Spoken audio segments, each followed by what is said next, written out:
মাটি বাঁচান, কৃষি বাঁচান, দেশ বাঁচান এই প্রতিপাদ্যকে ধারণ করে পাবনা জেলার শিল্পকলা একাডেমিতে অনুষ্ঠিত হলো লুমিনাস গ্রুপের কৃষি ও কৃষক সম্মাননা প্রদান অনুষ্ঠান ২০২৫।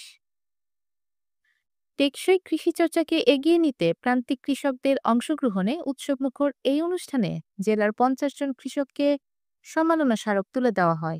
অনুষ্ঠানে প্রধান অতিথি হিসেবে উপস্থিত ছিলেন লুমিনাস গ্রুপের ম্যানেজিং ডিরেক্টর জনাব রাকিব হোসেন। বিশেষ অতিথি হিসেবে উপস্থিত ছিলেন পাবনা প্রেস ক্লাবের সাবেক সভাপতি এবিএম ফজলুর রহমান, ম্যাক Masuk, director marketing and training Luminous group, Anwar Hossain, director admin Luminous group এবং Haji Alauddin, CEO Miracle agro and cosmetics Luminous group. এছাড়াও বিশেষ অতিথি হিসেবে আরও উপস্থিত ছিলেন লুমিনাস গ্রুপের পরিচালকবৃন্দ সহ স্থানীয় ব্যক্তিবর্গ।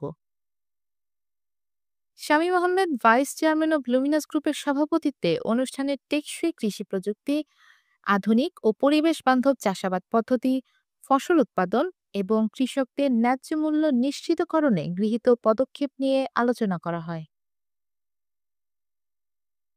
কৃষিতে অবদান রাখায় সম্মানিত কৃষকদের ধন্যবাদ জানিয়ে লুমিনাস গ্রুপের পক্ষ থেকে প্রতিশ্রুতি দেওয়া হয়, কৃষকদেরকে সঙ্গে নিয়ে দেশের খাদ্য নিরাপত্তা ও টেকসই কৃষি উন্নয়নে লুমিনাস গ্রুপ সবসময় কাজ করে যাবে।